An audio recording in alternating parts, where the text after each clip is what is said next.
میرے نبی پاک نے فرمایا 3 کام کرو تمہیں فائدہ ہوگا. حضرت عبد الرحمن ابن عوف فرماتے ہیں میں نے اس کا تجربہ کیا اس حدیث کا، اور آپ فرمایا کرتے تھے مجھے اللہ کی عزت کی قسم جو میرے نبی نے کہا حق اور سچی کا ہے، حق اور سچ کا ہے. حضور سید عالم صلی اللہ علیہ وسلم نے فرمایا صدقہ دینے سے مال کم نہیں ہوتا. صدقہ دینے سے مال جی کیا کرنے سے؟ یہ وعدہ ہے نبی پاک. صدقہ دینے سے پیسے اچھا بتائے نا جی مجھے 1000 میں سے 500 دے دیا تو باقی کتنے رہ گئے؟ تو حضور فرما رہے ہیں کم نہیں ہوتا.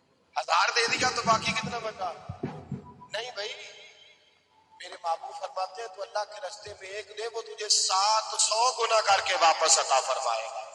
نبی پاک نے فرمایا صدقہ دینے سے مال کم نہیں ہوتا، اور فرمایا معذرت کرنے سے عزت میں کمی نہیں آتی.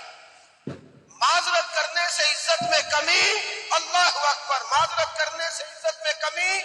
اور حد کر دی میرے حبیب نے، فرمایا تو رب کی رضا کے لیے عاجزی کر، تیرے نبی کا وعدہ ہے اللہ تجھے عزت عطا فرما دے گا. جھک جا اللہ کی رضا، عاجزی اختیار کر، سادگی اختیار کر، سادگی عاجزی کر تجھے اللہ. ایک دو باتیں اس میں شاہ، ایک معذرت کر غلطی ہو جائے، اور دوسرا پہلے عاجزی کی بات سمجھ. حضرت عمر بن عبدالعزیز بادشاہ تھے، سوئے ہوئے، غلام بھی پاس آرام کر رہا تھا، مہمان بھی آئے تھے. غلام کی ڈیوٹی تھی ہر وقت حضرت کے پاس رہنا. اور سوئے ہوئے ہیں، دیر ہو گئی، غلام بیچارہ تھوڑا تھوڑا اونگ آتے آتے سو گیا. حضرت چراغ روشن تھا، کچھ لکھ رہے تھے. مہمان بیٹھا تھا، خادم سو گیا. اب چراغ نہ آہستہ آہستہ گل ہو گیا، بجھ گیا. حضرت اٹھے، بوڑھے آدمی تھے، چراغ صحیح کر دیں. مہمان کہنے لگے حضور میں نہ کر دوں، میں نہ کر دوں.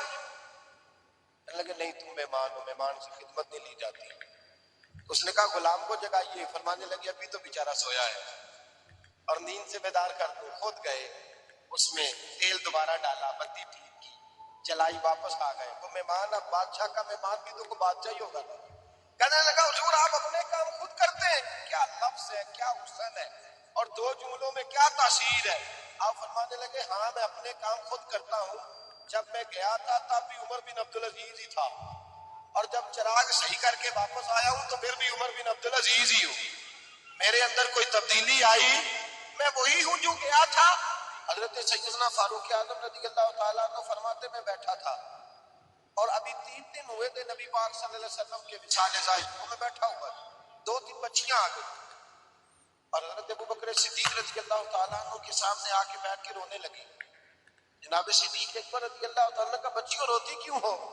تو کہنے لگے آپ خلیفہ بن گئے. جب سے ہمارے ابا کا انتقال ہوا تھا ہمارا ذریعہ معاشی تھا کہ ہم نے بکریاں رکھی ہوئی تھی. آپ روز آتے تھے، بکریوں کا دودھ دھوتے تھے، ہم پی بھی لیتی تھی، بیچ کے گزارا بھی کر لیتے تھے. اب آپ تو خلیفہ بن گئے، کون آیا کرے گا؟ حضرت ابو بکر صدیق فرمانے لگے تمہیں پتہ ہے جو خلیفہ ہوتا ہے وہ تو خادم ہوتا ہے قوم کا، میں آیا کروں گا. حضرت ابو بکر صدیق روزانہ اٹھتے عصر کے بعد اور جاتے، خلیفہ ہونے کے باوجود ان بچیوں کی بکریوں کو پکڑتے، دودھ دھوتے، ان کے گھر میں دے کے آتے. حضرت فاروق اعظم جب بھی دیکھتے تو کہتے ابو بکر تو پیچھے آنے والوں کے لیے راستہ بڑا مشکل کر رہا ہے، بڑا مشکل کر رہا ہے. جگر راہ وفا میں نقش ایسے چھوڑ آیا ہوں، میں جس منزل سے گزرا ہوں وہ اب تک یاد کرتی ہے. حضرت سلمان فارسی رضی اللہ تعالیٰ عنہ صوبے کے گورنر تھے، سادہ سا لباس پہن کر، سادہ سا، بس اسٹاپ پہ کھڑے تھے.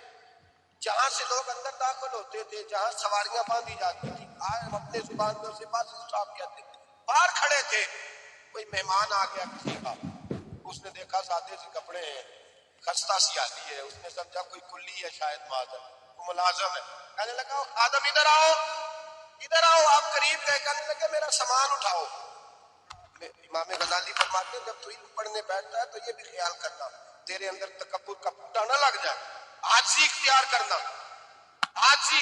سر پہ رکھا ہوا ہے سامان. حضرت سلمان فارسی نے گورنر صاحب اس آدمی کا، مہمان کا سر پہ سامان رکھا اور جا رہے. سنو اور غور کرو. جب جا رہے تھے جو آدمی بھی ملتا گورنر صاحب ہمیں دے دے. مہمان پریشان ہو کے کہنے لگے حضور آپ گورنر ہے؟ فرمانے لگے نہیں، یہ تو میرا دنیا داری کا نام ہے جو ان لوگوں نے رکھا ہوا ہے، اصل میرا نام وہی ہے جو تو نے لے کے پکارا ہے، اصل نام وہی ہے۔ تو نے کہا غلام ادھر آ، آپ فرمانے لگے پہلے میں ایک یہودی کا غلام تھا، پھر رب تعالیٰ نے فضل کیا تو میں محمد عربی کا غلام ہو گیا، رسول اللہ کا غلام ہو، اور جب میں نبی پاک کا غلام ہوا ہوں تو اس سارے صوبے کا امام ہو گیا ہوں، تو اصل تو میں غلام ہی ہوا نا۔ دوسرا میرے نبی پاک صلی اللہ علیہ وسلم، ایک تو عاجزی سے عزت ملتی ہے، تکبر سے عزت، وہ جو بندہ جھجکتا ہے نا تیرے نیڑے جانے سے، تو کہتا ہے میری بڑی عزت کرتا ہے، وہ عزت نہیں کرتا۔ شیر کی عزت ہوتی ہے کہ خوف ہوتا ہے؟ بولے نا، اور نہیں نہ ڈر لگتا ہوتی۔ شیر کا کیا ہوتا ہے؟ خوف، اس کی عزت نہیں ہوتی۔ تو درندہ ہے، درندوں کی بھی کبھی عزت ہوتی ہے؟ تو جو آدمی ڈنڈے کے زور پر لٹکا کے ڈنڈا اور وہ لوگوں سے عزت کرا رہا، تو بھائی یہ تیری عزت نہیں ہے، تیرا خوف ہے۔ عزت عاجزی میں ہے، انکساری میں ہے۔ اور دوسرا میرے نبی پاک صلی اللہ علیہ وسلم نے فرمایا عزت معاف کرنے میں ہے۔ عزت کس چیز میں ہے؟ بدلہ لینے میں عزت، یہ حقائق ہے۔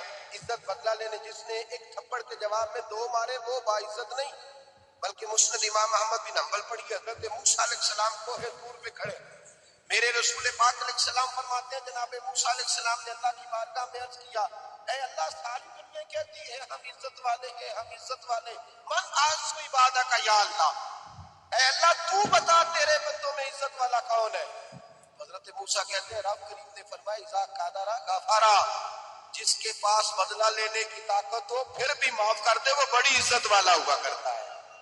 جو اینٹ کے جواب میں پتھر مار سکتا ہو، جو گولی کے جواب کے اندر 15 گولیاں مار سکتا ہو، لیکن معاف کر دے وہ بڑی عزت والا ہے، عزت والا ہے جو معاف کرے۔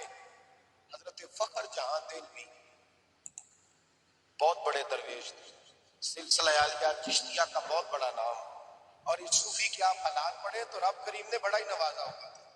دلی کی جامع مسجد کے خطیب، اور ان کی کرامت یہ تھی کہ جو آدمی آ کے سامنے کھڑا ہوتا تھا نا اسے بتانا نہیں پڑتا تھا کہ میرے دل میں کیا ہے، بتانا نہیں پڑتا تھا، سامنے آ کے کھڑا ہوتا تھا تو حضرت ہاتھ اٹھاتے تھے، کہتے تھے اللہ یہ بے اولاد ہے اسے اولاد عطا کر۔ دوسرا آ کے کھڑا ہوا، خوشی نہیں ہو رہی آپ کو؟ دوسرا آدمی کھڑا ہوا، دوسرا آدمی، اس نے آگے کہا دعا کے لیے سامنے کھڑا ہوا تو حضرت کہنے لگے اے اللہ بیمار ہے، وہ کہتا ہے میرے دل میں بات تھی مجھے بتانی نہیں پڑی، اتقوا فراست المومن فإنہ ینظر بنور اللہ، نبی پاک نے فرمایا مومن کی فراست قلبی